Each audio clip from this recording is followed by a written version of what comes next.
सतनाम श्री वाहिगुरु साहिब जीओ। परम सन्मानयोग गुरु रूप गुरु खालसा साध संगत जी, वाहिगुरु जी का खालसा वाहिगुरु जी की फतेह। चल रहे लड़ीवार प्रसंग धन धन श्री गुरु तेग बहादुर साहिब जी महाराज जी के अध्याय 17वें विच अज आपां मक्खण शाह नूं गुरु जी द्वारा वरजण का प्रसंग सरवण करांगे। आओ बड़े प्रेम नाल यह प्रसंग सरवण करिए। भाई मक्खण शाह ने धीरमल के डेरे ते पहुँच के गुरु जी का सारा लुटिया हुआ समान धीरमल के डेरे तो मुड़ वापस गुरु जी के स्थान पर पहुँचाया। मक्खण शाह ने हाथ जोड़ के वंदना की। गुरु जी के मुख वाल वेख्या, वह एक समान ही सन। धन प्राप्त करके उन्होंने कोई प्रसन्नता ना हुई। उस समय भी मन में कोई चिंता नहीं की सी कि सारा धन चले गया है। गुरु जी का एकरा सिरदा वेख के मक्खण शाह के हिरदे विच बड़ा आनंद प्रगट होया। कल्याण रूप शीशा खिड़ गया, मानो महान कमल का फुल खिड़ उठ्या होवे। गुरु जी अपने आसन ते विराजमान सन। सारिया वस्तुओं को वेख के कृपालू गुरु जी ने मक्खण शाह वाल मूँह करके इस बारे सारा हाल पूछया। ये सारिया वस्तां किस तरह लियाए हो? ये मनुख इकट्ठे होके रौला क्यों पा रहे हैं? तू हुण शाम होण ते किवें आया है? शस्त्र धारण करके मुख विखाया है। ये सुन के मक्खण शाह प्रसन्न होकर बोलिया, जिन्हां ने तुहाडा अपमान कीता सी ओह महा माड़ी मत वाले पापी, निंदक, दुष्ट, भैड़ी आत्मा वाले, दुख देने वाले संतापी उस मसंद नूं जो धीरमल दे पास सी उसनूं बन लिया है, पर जानो नहीं मारिया है। ਜਿਹੜੀਆਂ ਤੁਹਾਡੀਆਂ वस्तां उसने लुट लईआं सन, उन्हां नूं मैं दुखी करके ਉਹ वस्तां ਖੋਹ लईआं ਹਨ। आप जी दे अपराधी नूं लिआंदा है जिसने आके कुकर्म कमाया सी। गुरु वंश विच पैदा होया होण करके धीरमल नूं धीरज धार के नहीं मारिया है। मेरे वेखदिआं जे कोई तुहाडा वड्डा अपराध करे, कोई जे बहुत भैड़ा कार्य करे, ऐसे लोकां ते मैं शस्त्रां दा वार करांगा, मार दियांगा जां लड़ के मर जावांगा। जद मैनूं डेरे विच इस बारे खबर पुजी तां तुरंत किसी देर बगैर भज्जा आया हाँ। धीरमल दा यह बहुत वड्डा दोष है। मैं यह समझ के सारा डेरा लुट लिया है। तुहाडीआं सारियां वस्तां लिआंदियां हन अते उन्हां दीआं भी सारियां वस्तां खोह लईआं हन। आप भली प्रकार सारियां संभालो। जिस वैरी ने आप दा अनादर कीता सी उसनूं निर्बल करके सारी समग्री लै आया हाँ। सारी समग्री घर विच ले आया हाँ। आप जी ने उसका कुछ भी बुरा नहीं सी कीता। किसी कारण बगैर उसने अपराध कीता सी, इस करके मैं उस मसंद नूं बन के ले आया हाँ। जद दुष्ट तुहाडे घर आए सी उस समय मेरे पास खबर क्यों नहीं पहुँचाई सी? सारिਆਂ ਨੂੰ मैं तुरंत बन लैंदा ते हथियारां नाल उन्हां दे प्राण कढ लैंदा। अपणियां वस्तां धन सहित लवो, उन्हां दियां भी वस्तां लिआंदियां हन, ये भी रख लो। फिर जे अगे अकल वाला होवेगा तां कदे भी कोई अपमान नहीं करेगा। ये सुन के सतगुरु जी ने चतुर वचन कहे, मक्खण शाह ये तू की कीता है? काम क्रोध दे वस होके तू भी ओह कुकर्म कर दिता जो उन्हां ने कीता सी। असीं उन्हां वांग नहीं करना चाहुंदे, इस विच महादोष समझदे हां। तृष्णा ही इस जग विच बार बार जन्म मरण दिंदी है, इस तो बचा नहीं जा सकता। कामना सारे विकारां दा मूल है। श्रेष्ठ बुद्धि वाले यह गल विचार के कामना नूं नाश करते हैं। फिर यह विकार बिना उपा दे ही दूर हो जाते हैं, जेड़े अनंत जन्म मरण दिंदे हैं। तू सतगुरु का महान सिख है। सच्चे गुण धारण करो जिस करके शुभ जाणिया जावे। धीरमल दियां सारियां वस्तां धन सहित उसनों फिर वापस कर दिओ। जो साडे पास धन अर्पण होया है सारा उसदे पास पहुँचा दिओ।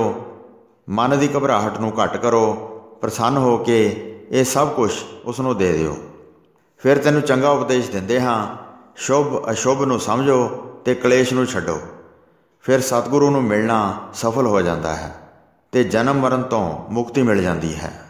यह सुन के मक्खण शाह ने हथ जोड़ के कहा, जिसने तुहाडा वड्डा अपमान किया है, प्राण लै लैण तक दा अपराधी है, ਜਿਹੜਾ ਭੈੜੀ ਬੁੱਧੀ ਵਾਲਾ, ਦੁਸ਼ਟ, ਕਠੋਰ ਅਤੇ ਬਦਮਾਸ਼ ਹੈ, ਉਹਨਾਂ ਨੂੰ ਕੋਮਲ ਸ਼ਬਦਾਂ ਨਾਲ ਮਾਫ਼ ਕਰ ਦੇਣਾ ਨੀਤੀ ਵਿੱਚ ਇਹ ਠੀਕ ਨਹੀਂ ਜਾਣਿਆ ਗਿਆ ਹੈ। ਖਿਮਾ ਕਰਨ ਵਾਲੇ ਪੁਰਖ ਦਾ ਵੱਡਾ ਕਾਰਜ ਇਸ ਤਰ੍ਹਾਂ ਨਾਸ਼ ਹੋ ਜਾਂਦਾ ਹੈ ਜਿਵੇਂ ਅੱਗ ਪਾਰੇ ਨੂੰ ਸਾੜ ਦਿੰਦੀ ਹੈ। ਖਿਮਾ ਕਰਨ ਵਾਲੇ ਪੁਰਸ਼ ਦਾ ਸਾਰੇ ਅਪਰਾਧ ਕਰਦੇ ਹਨ। ਡਰ ਨੂੰ ਛੱਡ ਕੇ ਉਹ ਰੁਕਾਵਟਾਂ ਪਾਉਂਦੇ ਹਨ। ਦਲਿਦਰੀ ਅਤੇ ਆਲਸੀ ਕਹਿ ਕੇ ਉਸ ਦੀ ਭੈੜੀ ਕੀਰਤੀ ਫੈਲਾਉਂਦੇ ਹਨ। ਅਪਰਾਧ ਕਰਕੇ ਫਿਰ ਡਰਦੇ ਨਹੀਂ ਹਨ। ਜਿਵੇਂ ਕੀਤਾ ਹੈ ਉਸ ਤਰ੍ਹਾਂ ਹੀ ਉਸ ਦਾ ਜੇ ਫਲ ਨਾ ਪਾਉਣ ਤਾਂ ਉਹ ਫਿਰ ਦੁਬਾਰਾ ਕਰਨ ਨੂੰ ਉਤਸ਼ਾਹੀ ਹੋ ਜਾਂਦੇ ਹਨ। ਉਸ ਨੂੰ ਕਾਇਰ ਸਮਝਦੇ ਹਨ ਅਤੇ ਦੂਸਰਿਆਂ ਪਾਸ ਡਰਾਕਲ ਕਹਿੰਦੇ ਹਨ।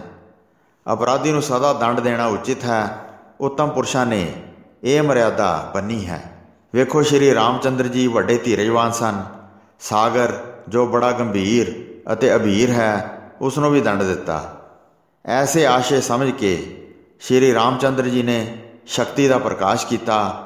ਅਪਰਾਧੀ ਨੂੰ ਦੰਡ ਦੇਣਾ ਉਚਿਤ ਸਮਝਿਆ, ਜਿਸ ਕਰਕੇ ਸਮੁੰਦਰ ਨੇ ਚਿੱਤ ਵਿੱਚ ਬਹੁਤ ਡਰ ਮੰਨਿਆ ਅਤੇ ਭੈਭੀਤ ਹੋ ਕੇ ਉਸਨੇ ਉਪਾਅ ਦੱਸ ਦਿੱਤਾ ਅਤੇ ਬਾਂਦਰਾਂ ਦਾ ਸਾਰਾ ਦਲ ਆਪਣੇ ਉੱਤੋਂ ਪਾਰ ਲੰਘਾ ਦਿੱਤਾ।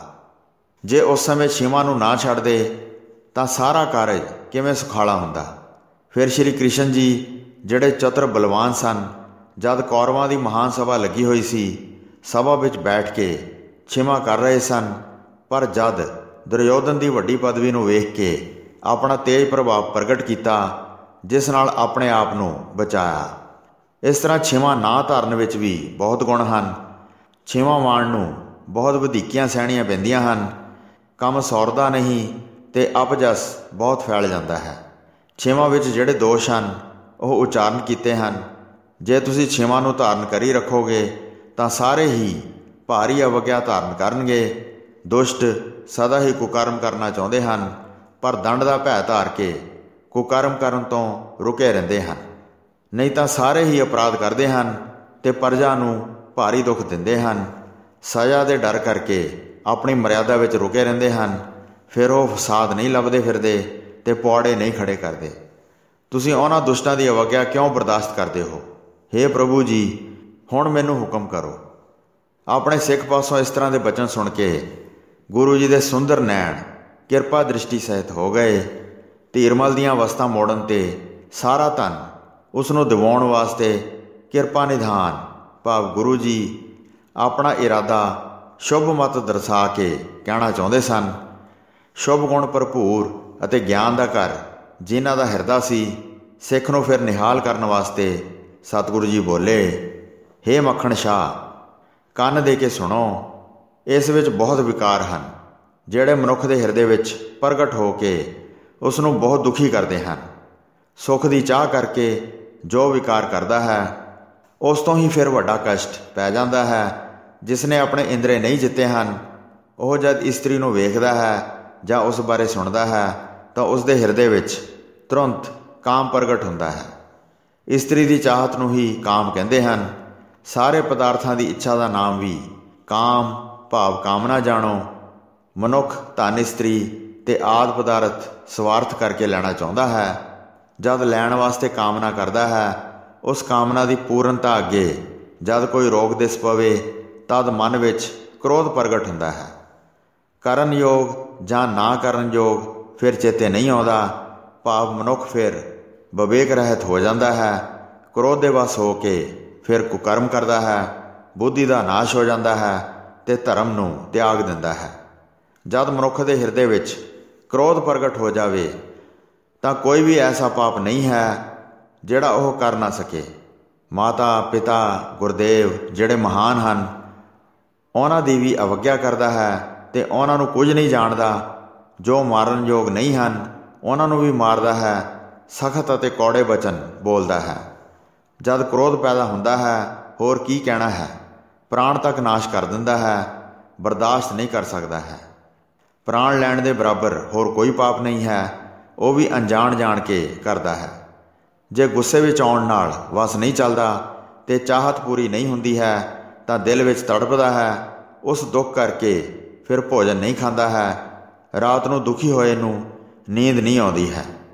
ਰਾਤ ਦਿਨ ਇਸ ਤਰ੍ਹਾਂ ਤੜਫਦਾ ਹੈ। ਅਨੇਕ ਪ੍ਰਕਾਰ ਦੇ ਸੰਕਲਪ ਕਰਦਾ ਹੈ। ਬੇਅੰਤ ਗਿਣਤੀਆਂ ਗਿਣਦਾ ਹੈ। ਇਸ ਤਰ੍ਹਾਂ ਹੀ ਦੁਖੀ ਹੋ ਕੇ ਉਮਰ ਗੁਜ਼ਾਰਦਾ ਹੈ। ਬਹੁਤ ਅਹੰਕਾਰ ਅਤੇ ਈਰਖਾ ਧਾਰਨ ਕਰਦਾ ਹੈ। ਇਤਿਆਦਿ ਵਿਕਾਰ ਪੈਦਾ ਹੁੰਦੇ ਹਨ। ਇਸ ਕਰਕੇ ਮਨ ਵਿੱਚ ਕਾਮਨਾ ਜਾਂ ਤ੍ਰਿਸ਼ਨਾ ਨੂੰ ਹੀ ਮੂਲ ਜਾਣੋ। ਹੋਰ ਵਿਕਾਰ ਡਾਹਣੀ 'ਤੇ ਲੱਗਾ ਫਲ ਸਮਝ ਲਓ। ਜਦ ਦਰਖਤ ਦੀ ਜੜ੍ਹ ਨੂੰ ਪੁੱਟ ਦਈਏ ਫਿਰ ਡਾਹਣੀਆਂ ਪੱਤੇ 'ਤੇ ਫਲ ਨਹੀਂ ਲੱਗਦਾ ਹੈ। ਇਸ ਤਰ੍ਹਾਂ ਔਗਣ ਜਦ ਦਿਲ ਤੋਂ ਦੂਰ ਕਰ ਲਵੋਗੇ ਫਿਰ ਸ਼ੁਭ ਗੁਣ ਤੁਹਾਡੇ ਅੰਦਰ ਪ੍ਰਵੇਸ਼ ਕਰ ਜਾਣਗੇ। ਖਿਮਾ ਕਰਨਾ ਮਹਾਨ ਤਪੱਸਿਆ ਜਾਣੋ। ਖਿਮਾ ਕਰਨਾ ਦਾਨ ਦੇਣ ਦੇ ਤੁੱਲ ਹੈ। ਖਿਮਾ ਹੀ ਸਭ ਤੀਰਥਾਂ ਦਾ ਇਸ਼ਨਾਨ ਹੈ। ਖਿਮਾ ਕਰਨ ਨਾਲ ਹੀ ਮਨੁੱਖ ਦਾ ਕਲਿਆਣ ਹੁੰਦਾ ਹੈ। ਖਿਮਾ ਕਰਨ ਦੇ ਬਰਾਬਰ ਹੋਰ ਕੋਈ ਗੁਣ ਨਹੀਂ ਹੈ। ਇਸ ਕਰਕੇ ਮਨ ਵਿੱਚ ਖਿਮਾ ਧਾਰਨ ਕਰੋ। ਸ਼ੁਭ ਗੁਣਾਂ ਦਾ ਕਦੇ ਵੀ ਤਿਆਗ ਨਾ ਕਰੋ। ਸਦਾ ਹੀ ਹਿਰਦੇ ਵਿੱਚ ਇਹਨਾਂ ਨੂੰ ਸਥਿਰ ਕਰੋ। ਸੋ ਸਾਧ ਸੰਗਤ ਜੀ, ਇਸ ਤਰ੍ਹਾਂ 9ਵੇਂ ਪਾਤਸ਼ਾਹ ਨੇ ਮੱਖਣ ਸ਼ਾਹ ਲੁਬਾਣੇ ਨੂੰ ਕ੍ਰੋਧ ਛੱਡਣ ਦਾ ਉਪਦੇਸ਼ ਦਿੱਤਾ ਅਤੇ ਮੱਖਣ ਸ਼ਾਹ ਨੂੰ ਗੁਰੂ ਜੀ ਦੇ ਬਚਨ ਸੁਣ ਕੇ ਮਨ ਵਿੱਚ ਬਹੁਤ ਸ਼ਾਂਤੀ ਪ੍ਰਾਪਤ ਹੋਈ। ਸੋ ਇਸ ਤਰ੍ਹਾਂ ਗੁਰੂ ਜੀ ਤੋਂ ਆਗਿਆ ਲੈ ਕੇ ਮੱਖਣ ਸ਼ਾਹ ਨੇ ਸਾਰੀਆਂ ਵਸਤਾਂ ਜਾ ਕੇ ਧੀਰਮਲ ਨੂੰ ਅਰਪਣ ਕਰ ਦਿੱਤੀਆਂ। ਗੁਰੂ ਜੀ ਦੇ ਸਾਰੇ ਬਚਨ ਜਾ ਕੇ ਧੀਰਮਲ ਨੂੰ ਸੁਣਾਏ। ਗੁਰੂ ਜੀ ਦੇ ਬਾਣ ਰੂਪੀ ਬਚਨਾਂ ਨਾਲ ਵਿੰਨਿਆ ਗਿਆ। ਫਿਰ ਧੀਰਮਲ ਉੱਚੀ ਆਵਾਜ਼ ਵਿੱਚ ਨਾ ਬੋਲਿਆ। ਉਸਨੇ ਜਿਵੇਂ ਲੋਭ ਧਾਰਨ ਕੀਤਾ ਹੋਇਆ ਸੀ, ਧਨ ਨੂੰ ਛੱਡ ਵੀ ਨਹੀਂ ਸੀ ਸਕਦਾ, ਪਰ ਦੁੱਖਦਾਈ ਬਚਨਾਂ ਨੂੰ ਸਹਾਰਿਆ ਵੀ ਨਹੀਂ ਸੀ ਜਾਂਦਾ। ਉਸ ਸਮੇਂ ਚੁੱਪ ਧਾਰ ਕੇ ਬੈਠਾ ਰਿਹਾ ਅਤੇ ਮਸੰਦਾਂ ਨੇ ਤਦ ਅਵਸਥਾ ਲੈ ਲਈਆਂ। ਸ਼੍ਰੀ ਗੁਰੂ ਤੇਗ ਬਹਾਦਰ ਜੀ ਦੀ ਉਸ ਸਮੇਂ ਵੱਡੀ ਬਹਾਦਰੀ ਸਮਝੀ।